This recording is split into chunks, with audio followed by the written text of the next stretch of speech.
Coming at you from the other side of the sneeze guard, I'm RJ Balde, and it's time to hash it out. The TRICHOMES Hash It Out podcast features conversations about trending cannabis topics.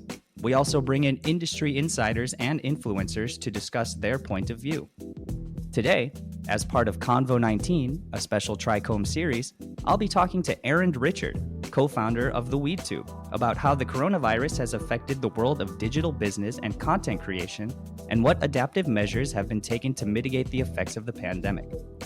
We'll also be talking about the opportunities and threats it presents creators and streaming services. Without further ado, here is my guest, Arend Richard.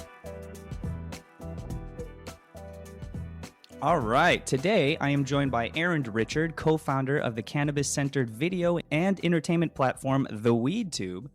Arend is a longtime cannabis advocate, entrepreneur, and content creator who, after seeing numerous weedtubers deleted from YouTube, including himself twice at 170,000 subscribers, he created Theweedtube as a safe space for creators of all walks of life. Arend Richard, thank you so much for joining me today. RJ, the honor is all mine. Thank you for having me. And thank you for sticking around through all those technical difficulties. The world is coming apart by the seams, and we are just trying to stitch it back together. Yeah, minor inconveniences these days are nothing. Yes, indeed. You're right. You're right.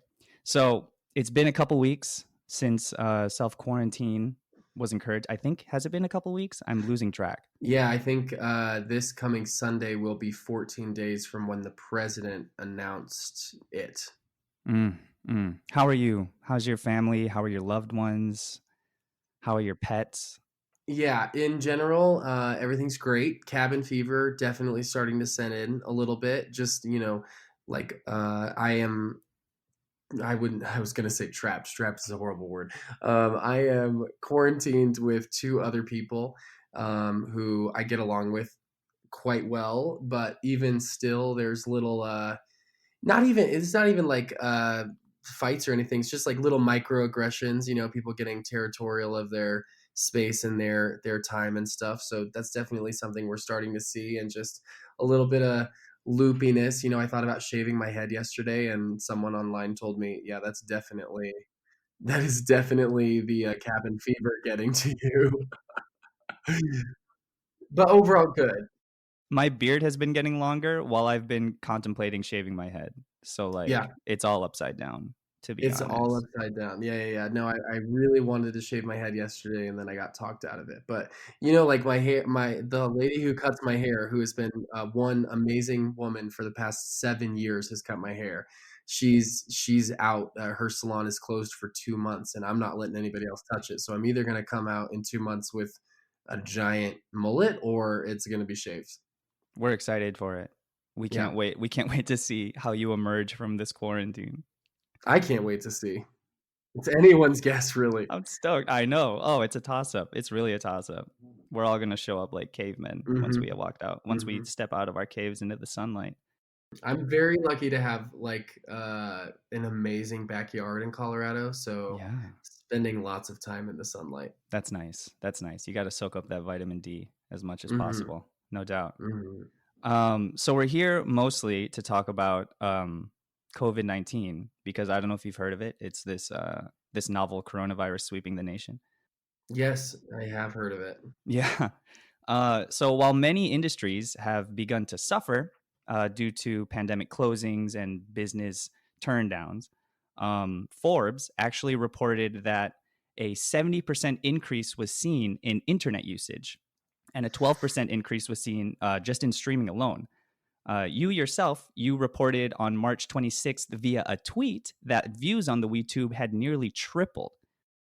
Yeah, nearly tripled. As of last week, we hit our peak day. Actually, last week was the 24th, and we did do triple our average views for what a normal Wednesday would be. So this is pretty amazing. I was very, very impressed.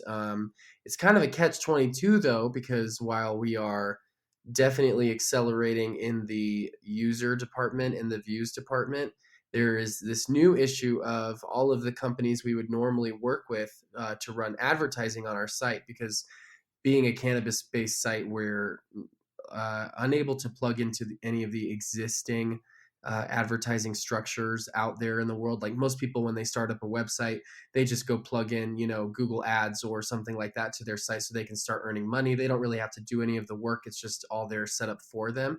Unfortunately, those servers will not approve the Theweedtube since we have, all cannabis content. So we sell every single ad ourselves. And with that change, with this new COVID-19 pandemic happening, we've seen a huge decrease in ability for our advertisers to spend money. A lot of companies are freezing their marketing budgets right now, just out of, even if they're still making decent money, and understandably so, out of fear of what's going to happen in the future.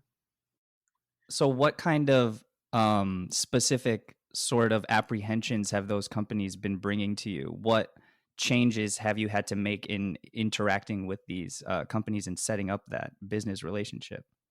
Yeah, I don't know that anyone knows what to expect. I think it's like, to be honest with you, the Theweedtube would here and there spend money on little things, little promotional things, or like working with other companies and stuff. And even us, we've frozen our marketing budget entirely, just because the uncertainty of what's next is, crippling, just to be honest with you.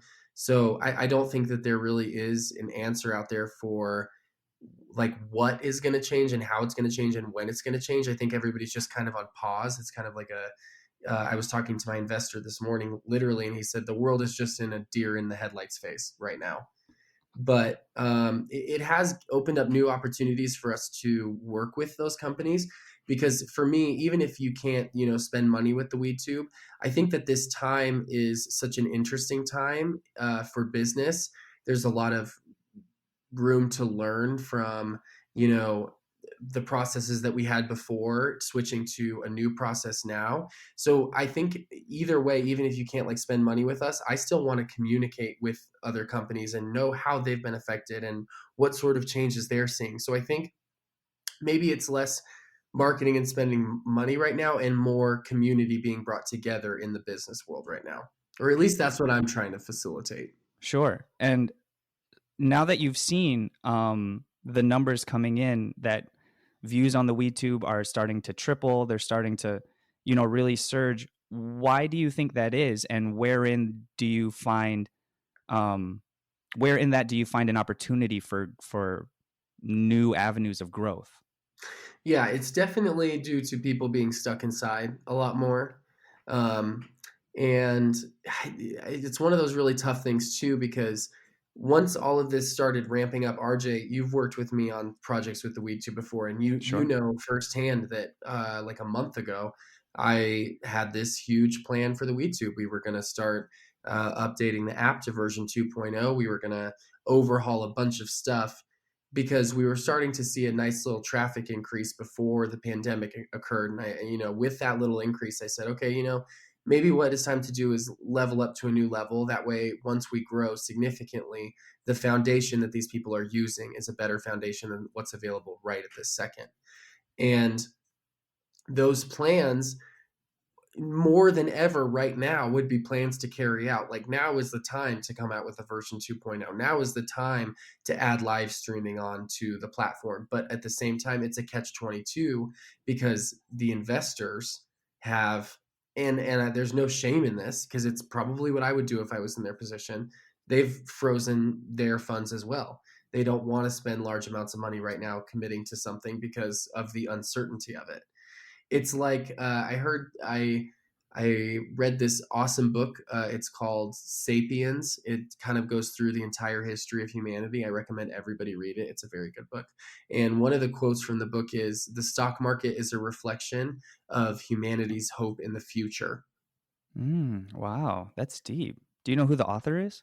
100% read it. It's by Yuval Noah Harari. Yuval, Yuval. Everybody listening to the podcast, please go read that book. That quote about, looking to the stock market is a reflection of humanity's hope in the future. It's very, very true. And right now, the stock market, while some days it has its ups, overall it is down right now. And that's because people's current hope in the future is not as bright and optimistic as it has been in the past, which I think, you know, with smaller companies like Theweedtube, where if we want to level up to another level, it requires us to infuse capital into that, and not being able to get the capital right at this second. It's just this weird 20 catch 22 kind of like gift of the magi. Like, hey, here you Mm. go, you have more traffic and more views, but at the same time, there's not that capital out there that was there 2 months ago for you to go out and get. You mentioned that investors may be a little wary to make any moves just due to the uncertainty of the landscape. Does working in a startup that you started like from the ground up, do you think that makes you a little more nimble in terms of adapting to uncertain situations? Yes, yeah, definitely compared to other people and other businesses I've seen, there's ways that the weed tube 100%, like I said, a lot of people are going to be learning from this situation and changing processes because of this situation. One of the changes that this situation has forced us to look into is, for example, our video player software that we use. We pay a pretty significant amount of money quarterly to the video player software provider to run our storage, our streaming, and the video player itself.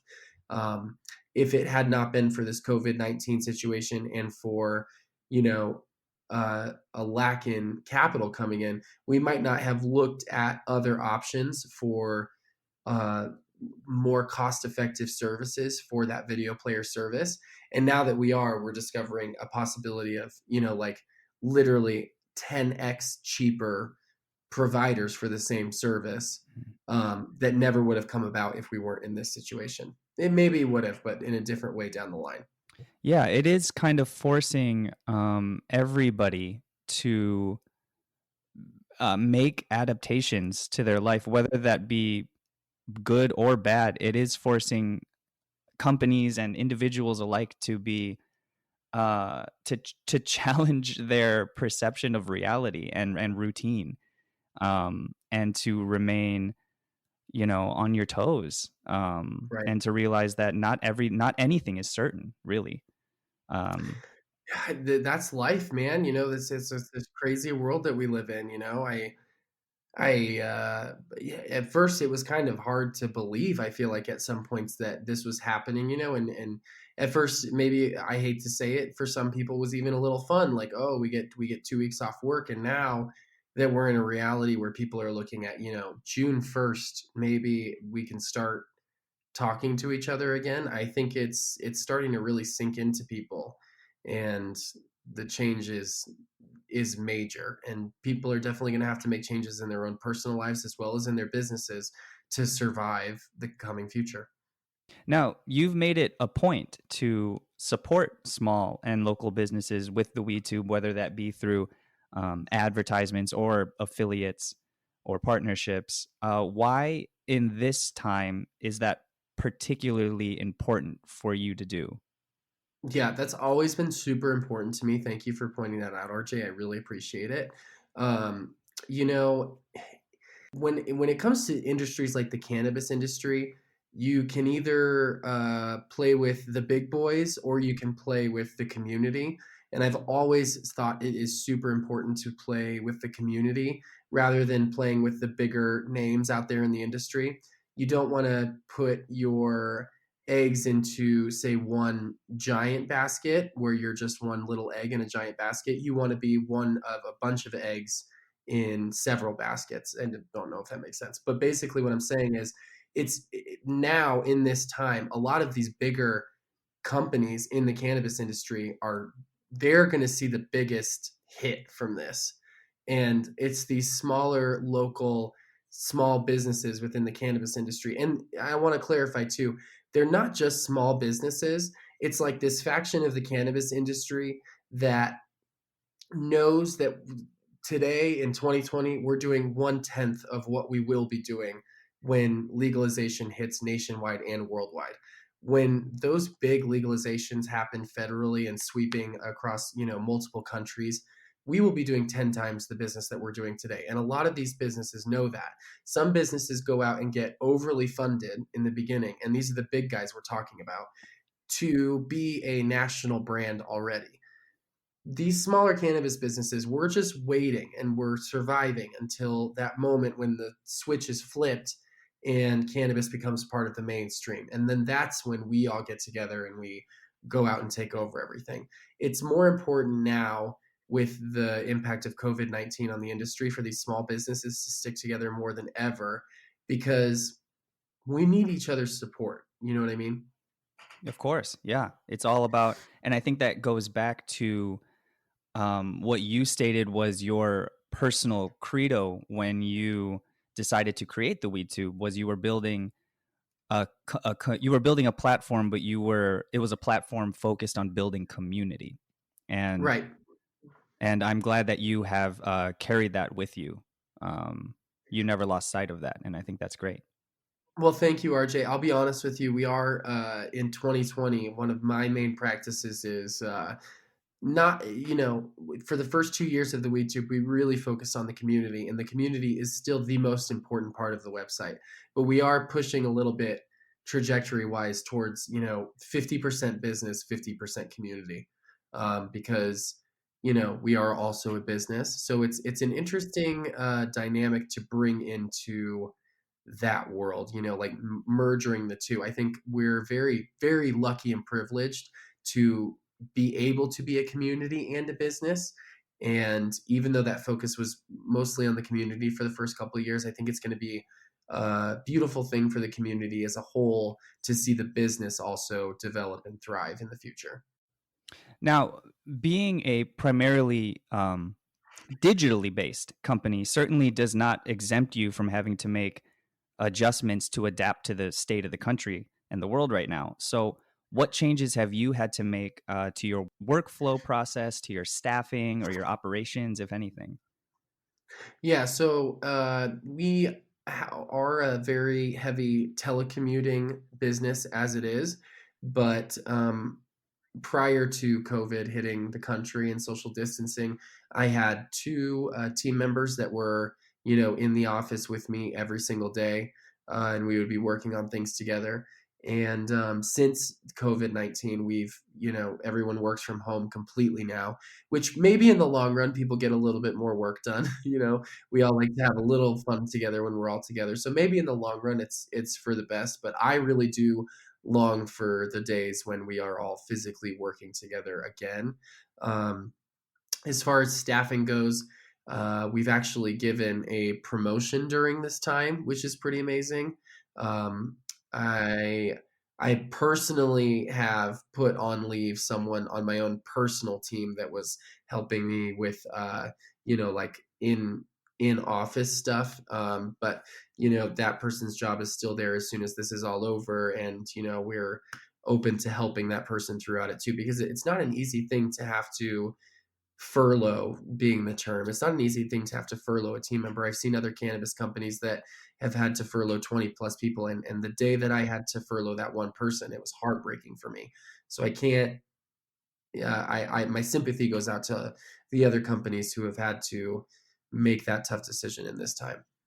Totally. I saw recently Leafly let go like 91 employees in one day, which is absolutely gnarly. And they already had to go through another firing wave like in January. So, Right. And see, and I hate to say it, no dogs on Leafly whatsoever, but that's one of the companies I'm talking about where there's a lot of capital infusion there that allows them to grow really, really big, really, really fast. And, a lot of people think that the Theweedtube is this huge, giant company. And I'm so grateful that we give off that image to people, but we're not. It's a team of less than 6 people, um, working day to day operations, 3 people, maybe 4.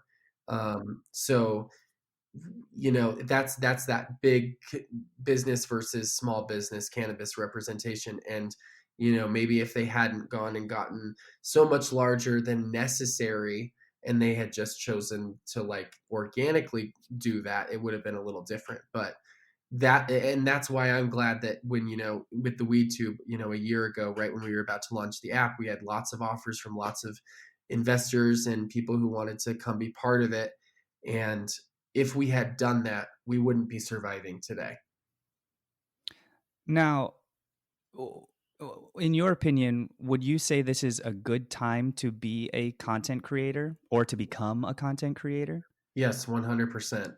I mean, if not just for your own sanity, and for something to do, No yeah, doubt. I think so. People need connection right now. Connection is, they say like the human connection is a human need.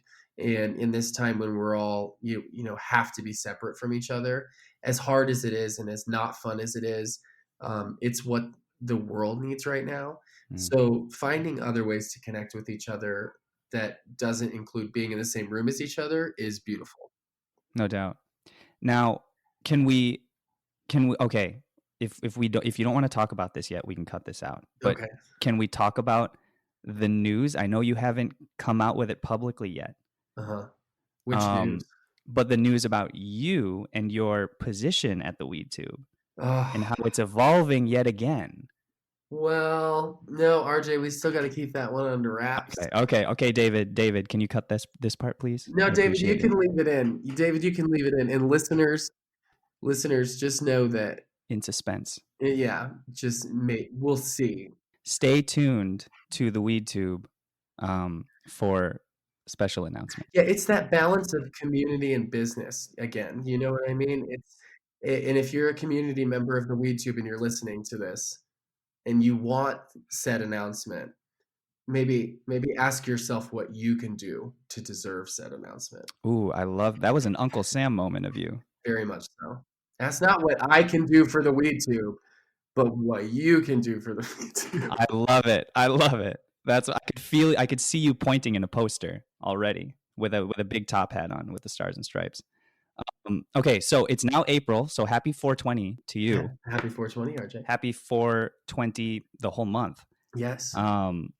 But with social distancing guidelines extended to at least April 30th by the president, any and all 420 events are effectively canceled. So what kind of hashtag alone together 420 celebrations is the Weedtube planning, if anything? So right now we're working as a team, and this will be a nice little announcement because we haven't made it public yet. But I'm thinking about doing maybe around the 15th or sometime a few days before 420, doing a large Zoom meeting for Weedtubers, content creators on the Weedtube, just for them to get together and chat and maybe brainstorm about content or just get to know each other. We're working on facilitating that right now.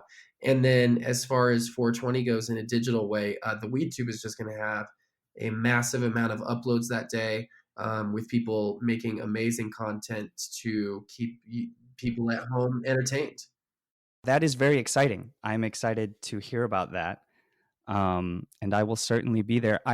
Okay, so full disclosure, I bashed Zoom on my Instagram story not too long ago. I know that you did. But you know what? I'm willing to come back and give it another chance because everyone keeps talking about it. And you know what? Maybe they've made massive improvements in the last while. Well, I saw that you were talking about it, and I agreed with everything you said. I think, especially because there are way better multi-person chat situations there. But I think the thing about Zoom that makes it great for a situation like that is that one person can be in control of all of it. Whereas, like when we have team meetings for the Weedtube, sometimes I'll have to ask someone to mute themselves 75 times because there's like loud noise in the background and they're not really listening to me. So, on Zoom, I could just be like, mute Mac Dizzle. Let's be honest, because it's always Mac Dizzle 420. Gotcha. Yeah, of course. So there's one presenter on Zoom, and like there's an audience. Is that how it works? There's presenters that you can have multiple presenters that you choose who can speak at which time. Got it. I love it. All right. Well, you know what? Okay, fine. I'll come back. I'll try it again. I'll give it another chance. That being said, I haven't been to a Zoom meeting yet. I'm supposed to go to one tomorrow, a conference, so we'll see how that goes. Okay, let me know what you think. Let me know what your opinion is of the user interface. I will. Okay, I appreciate it. Arend Richard, thank you so much for joining me today. Thank you for taking the time. I really appreciate you joining me today. Always an honor to speak with you, RJ. You are a visionary and a voice of a generation. Oh, stop it. You're too much. I appreciate you. Yeah. Have a good one. I'll talk to you later, okay? Talk soon. Thank you. My thanks again to Theweedtube's Arend Richard for joining me. If you are a member of the cannabis community and have a story you want to share with us, we would love to hear from you. You can reach the show at HASHITOUT@TRICHOMES.com. Please take a second to subscribe to the podcast and write a review. It really helps others find the show. You can also join the discussion with industry insiders and get your voice heard by joining the community at TRICHOMES.com and following us on all social media. Hash It Out is produced by David Fortin and produced by TRICHOMES.com. I'm RJ Balde. Thanks for listening.